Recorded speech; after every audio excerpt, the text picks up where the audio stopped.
"Good night," my dad says to me as he opens up my bedroom door, light spilling lazily across the carpet. "I'll see you tomorrow." "Yeah, night, Dad," I grumble, scrunching my covers up a little tighter around my chin. "I'm sorry about the party, Nate. We're just doing what we think is best. I promise," I mutter to myself, watching my father's silhouette shift in the light from beyond. Then I roll over in bed and make a point of turning away from him. I hear my dad sigh and step out into the hallway, and he quietly closes the door behind him as he leaves. The hallway's light is lost to the room's cool darkness. We had an argument today, my parents and I. I accused them both of being cruel and needlessly unfair. I made it a pretty big deal, to be honest. Maybe I shouldn't have. It's just I'm 13. Most of my friends are at a party tonight in the next town over, an outdoors one with tents and everything. My mom said I was too young to go and my dad agreed. So, naturally, I've been in a foul mood all evening. I chew my tongue and fume for a while in silence, tossing and turning as the gentle murmur of my parents in the living room gradually fades away. I hear them ascend the stairs. The sliver of light beneath my door grows dimmer, and then after a while goes out entirely. I hear my parents close the door to their own room. Bedtime for them too, I guess. I stare across my room at one of my posters, stuck up on the wall. It's tough to see in the dark, but I know which one it is. It's the one from the movie Alien. Good film. My dad introduced me to it. I sigh and shut my eyes up real tight, willing myself into a slow and uneasy sleep. The dreams do come eventually, and they revolve around my friends, all still awake, and having the time of their lives together. The dream version of myself cannot decide if I am actually there with them or not. My friends react only fleetingly to my presence, and the dream delivers a sense of cold disconnection and unsettling isolation. Of loneliness. I want to understand more, but I don't know how. I don't know how to fix it. I am unsure exactly what it is that awakens me. But whatever it is, I return to the real world with my heart beating fast and my mind instantly alert. I clutch the sheets as I feel myself begin to sweat. My body has become aware of something that my conscious self has yet to pick up on. A beam of light passes down the window, filtered and distorted through my curtains. If my window didn't look out onto my back garden, I'd think it were a passing car. An airplane, maybe. It is followed by another, however, and then another. Horizontal bars of grim light and faded yellow. I stare at these lights, wide-eyed. The house creaks softly in the dark. A gentle rustle of wind is heard beyond the walls. I think I can just about hear the faintest hiss from the boiler a few doors down. And then the noises stop. All of them, all at once. Every last hint of sound or movement of any kind is sucked from air. The experience, despite lasting only a few seconds, is disorienting to the extreme. Like all the life in the world was just drawn away, and this empty vacuum was left in its place. Never before have my ears been given such true, deathly, haunting silence. My breath catches fast in my throat. A final beam of light passes down behind the curtains, and with it returns the sound. A quick, sudden tremor is sent rumbling across my room. The bed shakes and I cling myself to the mattress as best I can, beset with terror. A pen is sent rolling and clattering off the edge of my desk. The alien poster peels away from the wall a little and droops in one corner. What the hell is happening? I think to myself, trying to will together the urge to get out of bed, to pull back the curtains and to look outside. A subtle thrumming begins to reverberate through my bones. I can feel it sending shivers through the furniture, and it takes every ounce of control not to fall into a mad panic. There's always an explanation. There's always an explanation, I think to myself, over and over and over. Yeah, there's always an explanation.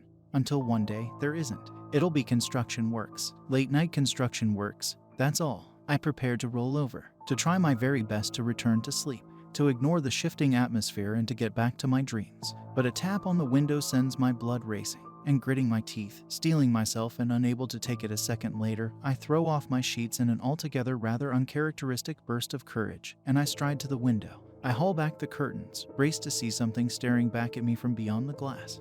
But no, there's nothing there. Nothing looking back at me. No source of lights. Just a nighttime view of my back garden, and the neighbors' gardens, all bathed in darkness. My breathing settles, just a little, just for a moment. A brief, false hope-laden moment, before I shoot a reactionary glance up to the sky. An involuntary response to some movement there. My pupils narrow. What I see in the sky is difficult to describe. I am drawn to what I see, and yet it frightens me like nothing I've ever experienced before. I cannot look away. Sections of the sky, vast, sprawling sections, are moving against each other in the darkness. Partly hidden behind the clouds, they form curious, hard-edged shapes. They interlock with one another and fade in and out of view, their colors not quite matching those of the air around them. They do not look natural in any sense of the word. And as I watch, it becomes clear that they are all parts of a greater whole, a section of an enormous ring, or an arc, slowly rotating around. It is difficult to tell where the sky ends and the shifting, grinding shapes begin. They rumble softly, almost imperceptibly, crackling like distant thunder. I am awestruck, terrified, and frozen in place. What I am seeing defies the laws of reason, of sense. Another bar of light shivers its way down the glass and washes over the garden. But its immediate source is not obvious. I cannot see what is actually casting the light.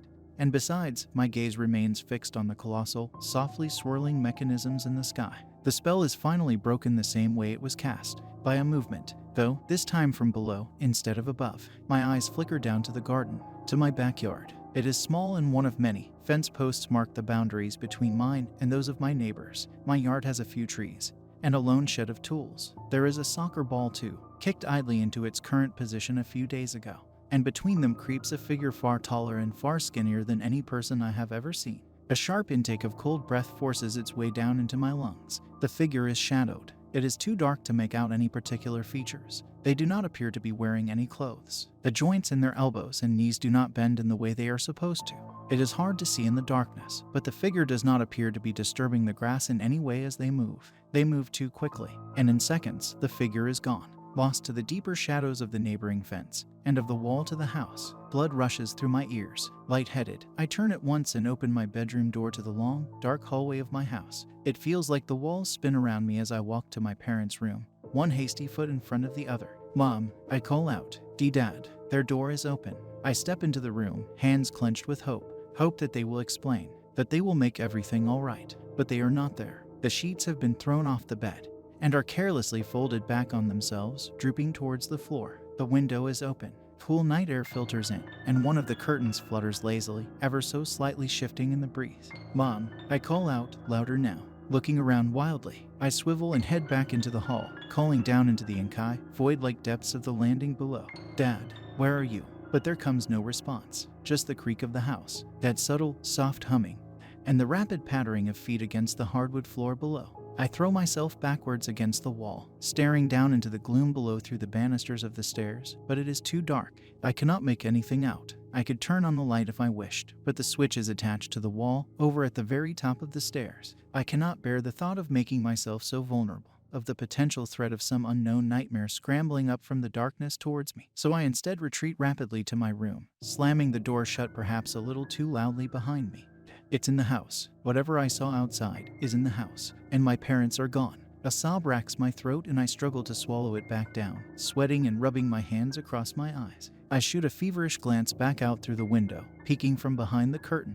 The shapes in the sky appear closer now, ever shifting, locking and unlocking with each other. Slow, purposeful movements that give the impression of colossal weight or density. Please, just leave me alone, I whisper. Just go away, please. I hear the sound of something scrambling up the stairs. My body reacts before my brain. I throw myself up against the door as irregular footsteps creep across the hall towards my room. It knows where I am. It knows that I am here. No, I scream out loud. I don't want to go. I don't want to go. The door thuds. I shoot a look down to my right as the handle jumps, then turns. No, I am pushed along the floor as the door starts to open. But with a shout of terror-stricken defiance, I dig my heels into the carpet and shove back with all my might. The door recloses. Don't take me, I shout, my words thick with desperate emotion. Please just don't take me. I don't want to go. I don't want to go. The door stops moving. My heart pounds as I wait, chest rising and falling as the tension builds, tighter and tighter.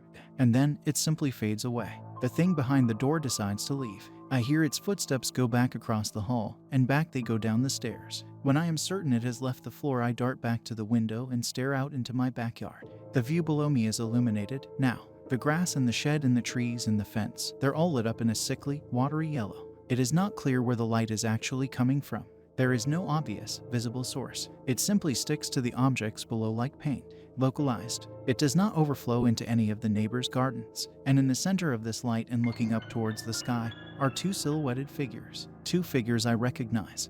My parents. They are facing the opposite way, with their backs towards me, but there is no question as to who they are. I'd recognize them anywhere, even from just the backs of their heads. I stare in bewilderment, in disbelief, and I bang my hand on the glass, but they do not turn around. Mom, Dad, I cry out loud in distress, fumbling with the window and trying to get it open, but still they don't respond.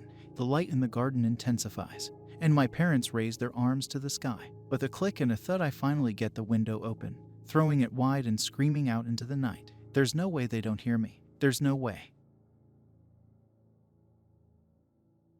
The shapes in the sky draw together beyond the clouds. The thunder increases and spark like lightning crackles between them. How in the hell no one else is awake to see this, I do not know. I could not say. But the speed of the anomalies spinning up above grows faster. Tears stream warm down my cheeks in sharp contrast to the cold night air.